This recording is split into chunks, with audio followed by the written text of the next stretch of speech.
Paper pencil academy में आज हम पढ़ेंगे कक्षा 5 की एनसीईआरटी की पुस्तक का पाठ 5 जहां चाह वहां राह। क्या अर्थ होता है जहां चाह वहां राह का? इसका मतलब होता है बच्चों कि हम जो भी कुछ करना चाहते हैं, हम जीवन में जो भी कुछ पाना चाहते हैं, हम वह सभी हासिल कर सकते हैं अपने दृढ़ संकल्प की शक्ति से। बच्चों, इस वर्ष भारत को पैरा ओलंपिक्स में मिले हैं पूरे 19 पदक, जिसमें से 5 स्वर्ण पदक हैं। हमारे खिलाड़ियों की दृढ़ संकल्प शक्ति का प्रतीक है, जो बताते हैं कि शारीरिक रूप से अक्षम होने पर भी हम जीवन में बड़े से बड़ा मुकाम प्राप्त कर सकते हैं। यह कहानी भी एक ऐसी ही लड़की की है जिसका नाम है ईला सचानी। ईला ने कोई पैरा ओलंपिक्स में पदक तो नहीं जीता, मगर उसके जीवन की कहानी अत्यंत ही प्रेरणादायक है। इस पाठ में बताया गया है कि किस तरह से शारीरिक रूप से कमजोर होने पर भी ईला ने अपने जीवन में हार नहीं मानी और जीवन की चुनौतियों को सहर्ष स्वीकार किया। तो चलिए बच्चों, इस पाठ को पढ़ते हैं और समझते हैं। बच्चों, अब आप अपने उम्र की उस पड़ाव पर हो जहां पर आपको अनेक शब्दों के शाब्दिक अर्थ मिलेंगे, लेकिन किसी भी कहानी को या किसी भी कविता को समझने के लिए किसी भी शब्द के शाब्दिक अर्थ से अधिक उसके भावनात्मक अर्थ को समझना आवश्यक होता है।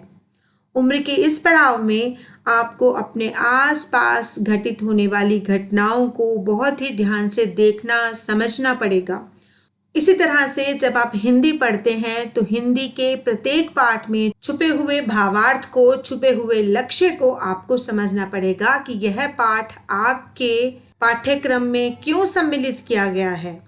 आपको इस विषय पर अवश्य ही गंभीर रूप से विचार करना पड़ेगा।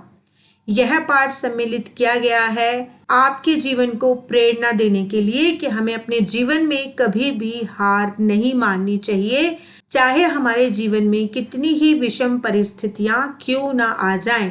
हमें हमेशा ही अपने जीवन में कठिनाइयों का सामना करते हुए सफलता को प्राप्त करने के लिए भरसक प्रयत्न करते रहना चाहिए। ईला की कहानी हमें कुछ इसी तरह की प्रेरणा देती है। तो चलिए बच्चों, इस पाठ को पढ़ते हैं और समझते हैं। मलमली धोती का बादामी रंग खिल उठा था। मलमल होता है बच्चों एक कपड़ा जो बहुत ही मुलायम होता है। उसके मुलायमपन के कारण ही उसको हम मलमली कहते हैं।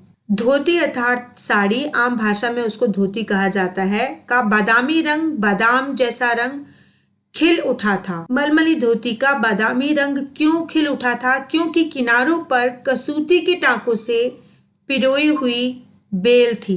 कसूती कर्नाटक की एक प्रकार की कढ़ाई को कहते हैं, जिसके टांकों से मलमली धोती पर बेल काढ़ी गई थी या बुनी गई थी। पल्लू पर भरवा टांके अपना कमाल दिखा रहे थे और उस धोती का पल्लू जिस पर भरवा टांके अर्थात भरे हुए टांके यहाँ पर कढ़ाई के टांकों को कहा गया है, अपना कमाल दिखा रहे थे। मतलब उस मलमली धोती की सुंदरता में चार चांद लगा रहे थे। सुनहरे रुफले बेल बूटों से जान आ गई थी। सुनहले रुफले बेल बूटों मतलब बेल बूटे, जो कि बेल पत्तियां, छोटी छोटी बेल और पत्तियां जो उस साड़ी में या धोती में बनाई गई थी, उससे वह साड़ी सचमुच अत्यंत सुंदर लग रही थी और ऐसा लग रहा था जैसे उससे उस मलमल की धोती में जान आ गई हो। इन बेल बूटों को सजाया था ईला सचानी ने। ईला की हिम्मत की अनूठी मिसाल है ये कढ़ाई के नमूने। तो उन बेल बूटों को मलमली धोती पर किसने उतारा था? ईला सचानी ने। ये बेल बूटे ईला की हिम्मत की एक अनूठी मिसाल है। क्यों ईला की हिम्मत की एक अनूठी मिसाल है? कढ़ाई करना या कपड़े पर बेल बूटे उकेरना कोई बड़ी बात नहीं है, लेकिन अवश्य ही ईला के लिए ये एक बड़ी बात थी। 26 साल की ईला गुजरात के सूरत जिले में रहती है। उनका बचपन अमरेली जिले के राजकोट गांव में अपने नाना के यहाँ बीता। तो यहाँ पर बताया गया है कि ईला कहाँ रहती है? गुजरात के सूरत जिले में, और उनका बचपन बीता था अपने नाना के पास अमरेली जिले के राजकोट गांव में। सांझ होते ही मोहल्ले के बच्चे घरों से बाहर आ जाते। सांझ मतलब शाम होते ही पूरे मोहल्ले के बच्चे घरों से बाहर आ जाते। किस लिए? आप भी शाम होते ही घरों से बाहर निकल जाते हैं, तो किस लिए निकलते हैं? खेलने कूदने के लिए। तो उसी तरह से उस मोहल्ले के बच्चे भी शाम होते ही घरों से बाहर खेल कूद करने के लिए आ जाते। कुछ मिट्टी में आड़ी तिरछी लकीरें खींचते, कुछ कनेर के पत्तों से पिटपिटी बजाते।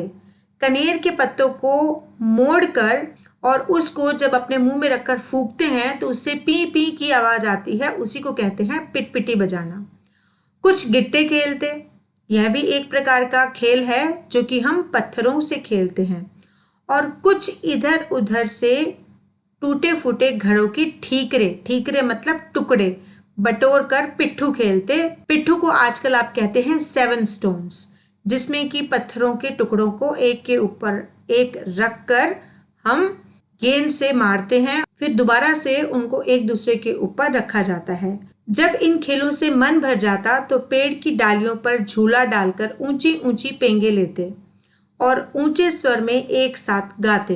तो सभी बच्चे अन्य प्रकार के भिन्न भिन्न खेल खेलते और जब उनको लगता कि उनका इन खेलों से मन भर गया है तो वह पेड़ की डालियों पर डले हुए झूलों से ऊंची ऊंची पेंगे लेते, का मतलब बहुत ऊंचा ऊंचा झूला झूलते।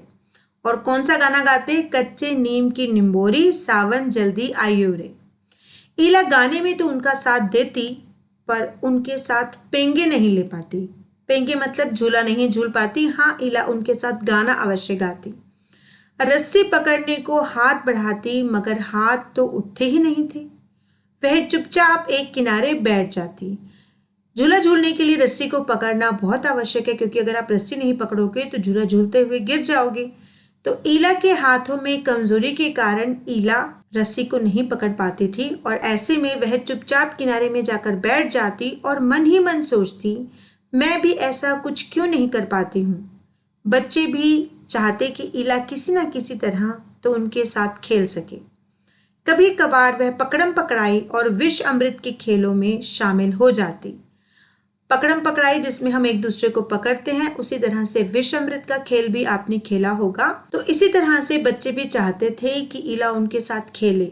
तो ईला कभी कभी उन बच्चों के साथ पकड़म पकड़ाई खेलती, लेकिन साथियों के साथ जमकर दौड़ती। और पकड़म पकड़ाई खेलते हुए वह साथियों के साथ जमकर दौड़ती, लेकिन वह धप्पा करने की बारी आती तो वह निराश हो जाती। धप्पा करना जिसमें हम एक दूसरे को छू कर आउट करते हैं, उसको कहते हैं धप्पा करना। लेकिन जब धप्पा करने की बात आती तो ईला निराश हो जाती, क्योंकि ईला के हाथ उठेंगे ही नहीं तो ईला धप्पा कैसे देगी। वह बहुत कोशिश करती पर उसके हाथों ने तो जैसे उसका साथ ना देने की ठान रखी हो। ईला ने अपने हाथों की इस जिद को एक चुनौती माना। तो ईला के हाथ ईला का साथ नहीं देते थे, लेकिन ईला बहुत ही हिम्मत वाली लड़की थी और उसने अपने हाथों की इस जिद को एक चुनौती के रूप में स्वीकार किया।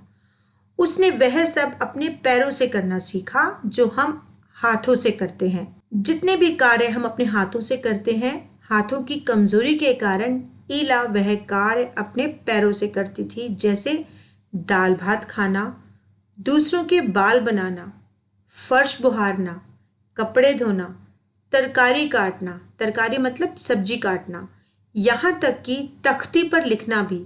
तख्ती कहते हैं बच्चों लकड़ी के एक टुकड़े को हम चिकनी मिट्टी से पोतते हैं और उसके बाद हम उस पे कलम से और काली स्याही से लिखते हैं, उसको कहते हैं तख्ती। तो तख्ती पर लिखना भी ईला ने अपने पाँव से ही सीखा।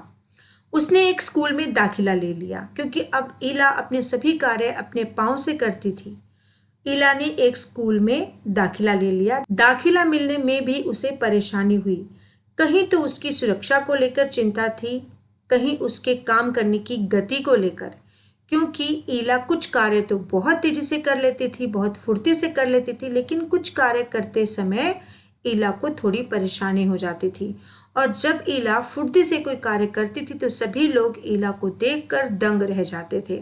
ईला की सुरक्षा को देखकर भी चिंता होती थी, क्योंकि ईला के हाथ कमजोर थे, इसीलिए स्कूल का बस्ता उठाना, और किस तरह से अपने बस्ते में से किताबों और कॉपियों को निकालना, यह सभी कार्य ईला को खुद ही करने पड़ते थे।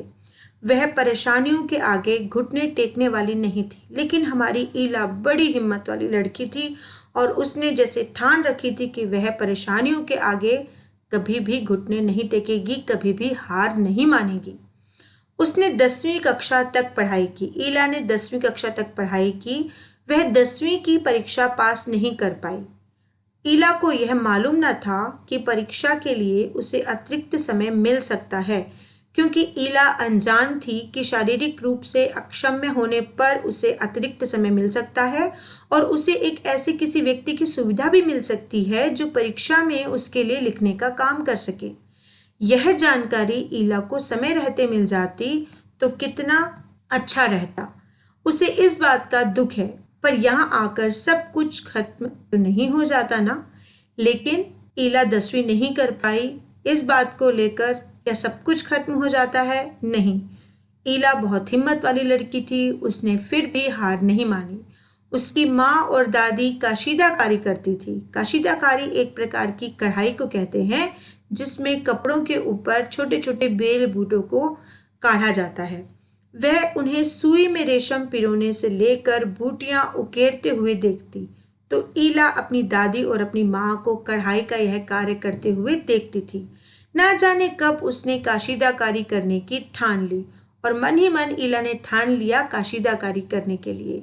यहाँ भी उसने अपने पैर के अंगूठों का सहारा लिया। दोनों अंगूठों के बीच सुई थामकर कच्चा रेशम पिरोना कोई आसान काम नहीं था, पर कहते हैं ना, जहाँ चाह वहाँ राह। यह सारे कार्य करना ईला के लिए बिल्कुल भी आसान नहीं था, लेकिन बिल्कुल सच है, जहाँ चाह वहाँ राह। हम जब एक बार ठान लें किसी कार्य को करने की, तो भगवान भी हमारा साथ देता है और वह कार्य सफल हो जाता है। उसके विश्वास और धैर्य ने कुदरत को भी झुठला दिया। 15-16 साल की होते होते ईला काठियावाड़ी काशीदाकारी में माहिर हो चुकी थी। यहाँ पर काठियावाड़ी काशीदाकारी में माहिर होना का मतलब है कि वह पारंगत हो गई थी कढ़ाई करने के लिए, और अलग अलग तरह की कढ़ाई वह कपड़ों पर करती थी। किसी वस्त्र पर किस तरह के नमूने बनाए जाएं, कौन से रंगों का नमूना खिल उठेगा और टाँके कौन कौन से लगे, यह सब वह समझ गई थी। और अपनी सूझबूझ से वह सब बातें जान गई थी कि किस कपड़े पर कौन सी कढ़ाई की जानी है और किस रंग का इस्तेमाल करना है जिससे कढ़ाई और अधिक सुंदर दिखे। एक समय ऐसा भी आया जब उसके द्वारा काढ़े गए परिधान कहते हैं सिले हुए कपड़ों को, जो हम पहनने के लिए इस्तेमाल करते हैं। तो एक समय ऐसा भी आया जब ईला के परिधानों की प्रदर्शनी लगी, यानी कि उनको लोगों के सामने प्रस्तुत किया गया, और इन परिधानों में काठियावाड़ के साथ साथ लखनऊ और बंगाल भी झलक रहा था, क्योंकि ईला लखनवी कढ़ाई और बंगाल की कांथा कढ़ाई करने में भी पारंगत थी। ईला ने काठियावाड़ी टाँकों के साथ साथ और कई टाँके भी इस्तेमाल किए। पत्तियों को चिकनकारी से सजाया था, डंडियों को कांथा से उभारा था। बंगाल में कढ़ाई करने के लिए जिन टाँकों का इस्तेमाल किया जाता है उन्हें कांथा कहते हैं। पशु पक्षियों की जयमतिया आकृतियों को कसूती और जंजीर से उठा रखा था। पारंपरिक डिजाइनों में वह नवीनता सभी को बहुत भाई। पारंपरिक यानी कि जो परंपरा के अनुसार चलते आ रहे हों, उन डिजाइनों में नवीनता यानी कि आधुनिकता सभी को बहुत अच्छी लगी। ईला के पाँव अब रुकते नहीं हैं, आंखों में चमक। पाँव रुकते नहीं है का मतलब है कि ईला अब नित्य प्रति अपने इस कार्य में लगी हुई है। आंखों में चमक, होठों पर मुस्कान और अनूठा विश्वास लिए एक सुनहरी रुपहली बूटियां उकेरते थकती नहीं है। और इस तरह से अपनी शारीरिक अक्षमता को ईला ने अपने ऊपर हावी नहीं होने दिया और एक तरह से अपने जीवन को सार्थक कर दिखाया। तो बच्चों, यह थी ईला सचानी की कहानी। उम्मीद है इस कहानी से आपको प्रेरणा अवश्य मिली होगी जीवन में कभी हार ना मानने की और हमेशा ही जीवन में अपने लक्ष्य की ओर आगे बढ़ने की। उम्मीद है आज का यह वीडियो आपको पसंद आया होगा। बने रहें पेपर पेंसिल एकेडमी के साथ। वीडियो पसंद आया हो तो लाइक, शेयर और कमेंट करना मत भूलिए।